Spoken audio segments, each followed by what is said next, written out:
I'm not a virgin, but it's hard for me to explain why not. I didn't lose my virginity all at once. I lost my virginity piece by piece, year by year, until it was all gone. The way that mercury turns into a red pool at the bottom of a thermometer when it snows. It's a story that I have to tell in fragments, because all the sex is scattered out like colored glass on the shoreline. I have to pick up the pieces and see if they fit, assembling something tangible to point to and say, there it is. I'm hoping it makes sense to you. Hell, I'm hoping it makes sense to me. I am 6. I am watching Tom and Huck, the adaptation with Jonathan Taylor Thomas and Brad Renfro, when I first get an erection. The young boys mud wrestle in a creek, the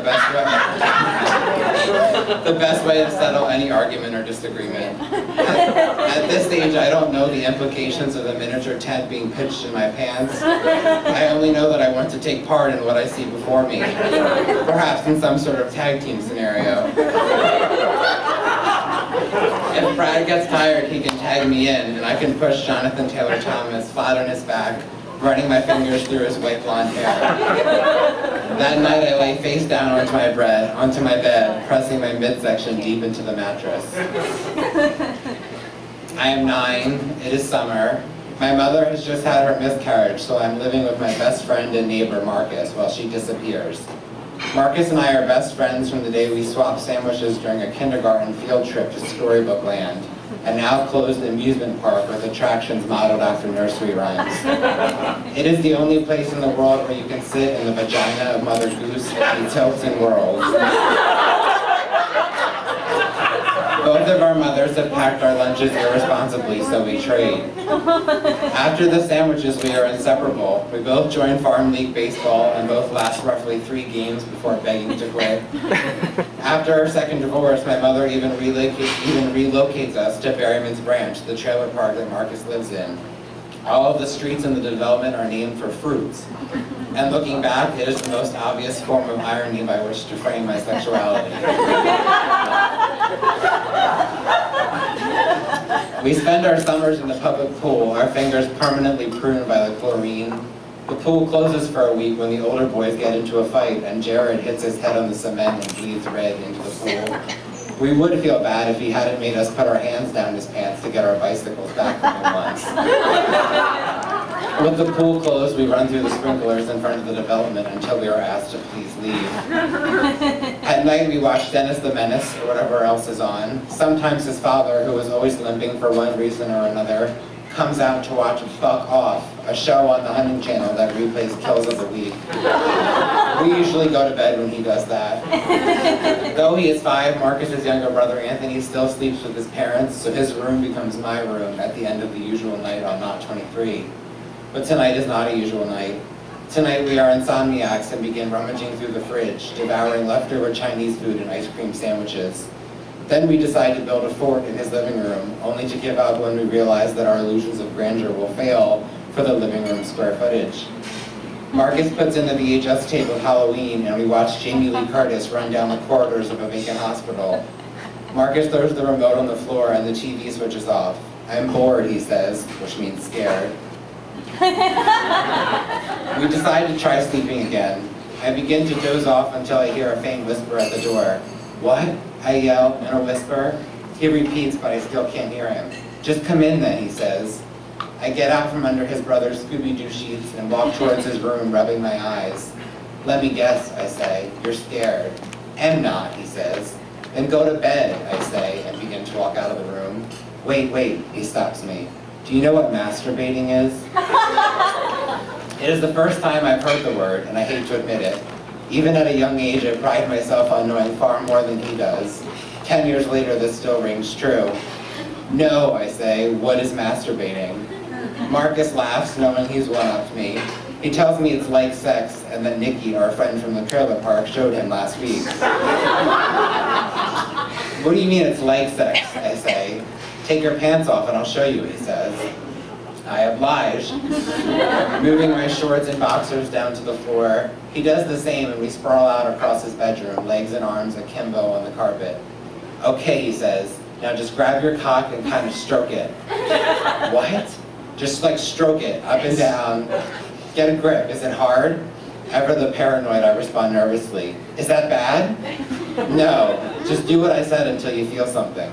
We're both at it, breathing heavily from the corners of our mouths. I look over at Marcus and his eyes are closed. I decide that maybe I should be closing mine too. Some time passes until I feel it. Does it feel like a wave, I ask? What?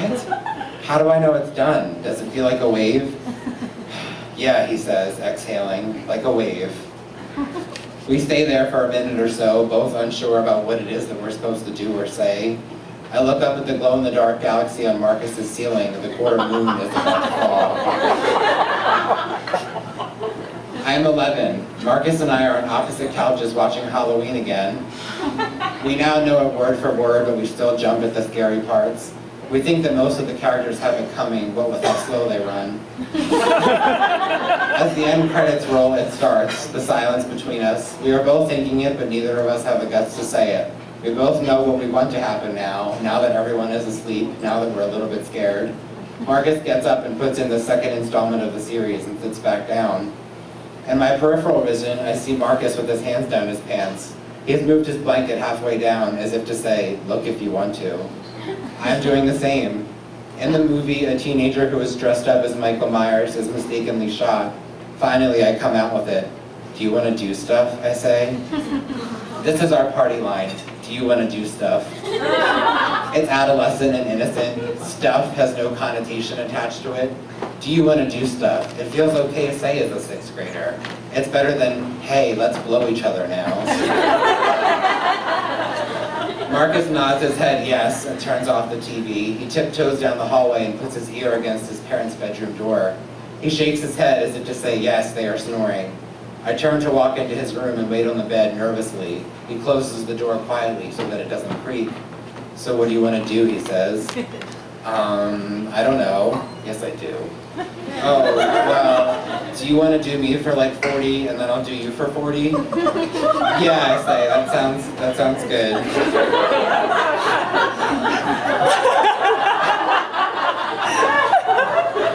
He is hesitant as he removes his pants and moves down to the floor, even though we've been at this every weekend for a year now. The only progress we've made is that we no longer count aloud.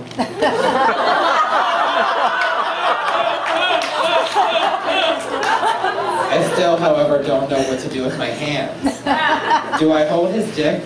Do I put them across his chunky thighs? In a porno we watched together, stolen from underneath his father's hunting closet, the woman had kept her hands on the man's ass. I've never even seen Marcus's ass. I decided to keep them by my side and suck like a paraplegic prostitute.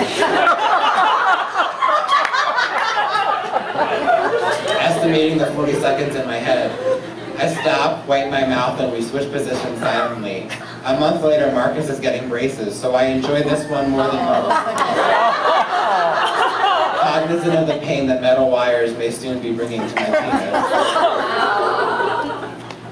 I am 13, and Marcus comes on vacation with us to the Poconos. My father has a cabin there that overlooks Lake Harmony, and in the winter you can set up chairs and lawn furniture on the ice. I have never done it myself because I don't like people to know that I'm from New Jersey.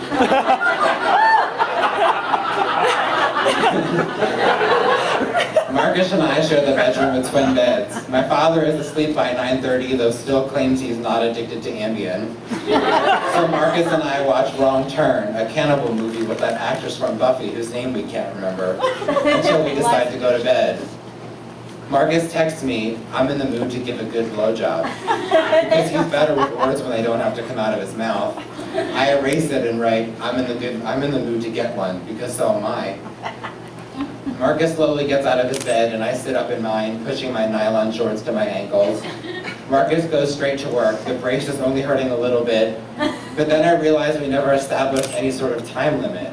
I like to follow the rules.